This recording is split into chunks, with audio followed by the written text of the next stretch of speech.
പ്ലാവിൽ നിന്ന് വെട്ടിയിറത്ത് താഴെ ഇട്ടിട്ട് വീണ്ടും കൊടുത്തു ചക്കയ്ക്കിട്ട് 2-3 വെട്ട്. അങ്ങനെ വെട്ടി 2 പീസാക്കി. പിന്നെയും തുരുതുരാ വെട്ടി. അങ്ങനെ വെട്ടുകൊണ്ട് പീസ് പീസായ ചക്കയെ ഇങ്ങ് കയ്യിലെടുത്തു. ചക്കയിൽ നിന്ന് ചക്കച്ചുളയെ ഇങ്ങ് വേർതിരിച്ചെടുത്തു. നല്ല മൂർച്ചയുള്ള പിച്ചാത്തി കൊണ്ട് ചക്കയെ ഇങ്ങനെ അരിഞ്ഞെടുത്തപ്പോൾ ചക്ക ഇച്ചിരി സുന്ദരനായി കേട്ടോ. നമ്മുടെ സുന്ദരക്കുട്ടനെ കുക്കറിലിട്ട് പുഴുങ്ങിയെടുത്തു. ശേഷം അരച്ചു വെച്ച മസാലയ്ക്കകത്തിലിട്ട് ചട്ടുകത്തിൻ്റെ പിടി കൊണ്ട് 2-3 ഇളക്കങ്ങ് വെച്ചു കൊടുത്തു. ഇളക്കി മറിച്ച് കുഴച്ച് വേണം ഇവനെ ശരിയാക്കാൻ. പ്ലാവിൻ്റെ മണ്ടയ്ക്ക് നിന്നപ്പോൾ ഇവൻ ഓർത്തോ ഇവൻ ഈ പണി കിട്ടുമെന്ന്. രുചിയേറെയുള്ള ചക്കയോട് ഇഷ്ടമുള്ളവൻ അവിടെ നിൽക്കുമ്പോൾ തന്നെ പണി ഒപ്പിച്ചിരിക്കും അല്ലേ.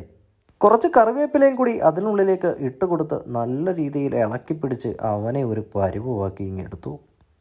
അരച്ചു വെച്ചതെല്ലാം അവൻ്റെ ശരീരത്ത് മൊത്തത്തിലൊന്ന് പുരട്ടിയെടുത്തു കേട്ടോ. ശേഷം ഇച്ചിരി വെളിച്ചെണ്ണ കൂടിയാകാം അല്ലേ. ഇത്രയൊക്കെ സഹിച്ചതല്ലേ, വെളിച്ചെണ്ണ ഒഴിച്ച് കുറച്ചൊന്ന് മയം വരുത്തിയേക്കാം.